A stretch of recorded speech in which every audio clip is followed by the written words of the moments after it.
Barmağın altında diabet səbəbindən yara əmələ gəlibdir və bunun səbəbi barmaqların caynaq şəklində əyilməsi, çünki uzun müddət kontrolsuz şəkər sinirləri öldürür və barmaqlar caynaq şəkildə əyildiyi üçün ayağını yerə qoyub gəzərkən bu barmaq ucları daha çox zəliyə məruz qalır. Yekunda burada yara əmələ gəlibdir. Əslində bugünkü səthi yaradır, sağalan yaradır.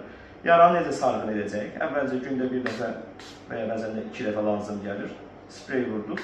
Daha sonra da az miqdar məlhəmi yara üzərində qoyuruq. Bundan sonra da əgər qanayan yaradırsa, mütləq olaraq bintlə möhkəm sarğı etmək istəyirik. Yox, qanayan yara deyilsə də üzərinə yapışqanı vurmağımız kifayət edər ki, yara sarğı olunsun. Yaralar açıq saxlanmaq düzgün deyil, yara hava alsın falan diye bir şey yoxdur. Havanı biz ağciyərlərimizdən alırıq, dərimizdən biz hava alırıq. Ona görə də biz yaralarımız açıq saxlayaq da havadan qidalansın, yaşlansın, belə bir şey baş vermir. Əksinə, həmin vaxt yaranın infeksiyalaşma ehtimalı artır.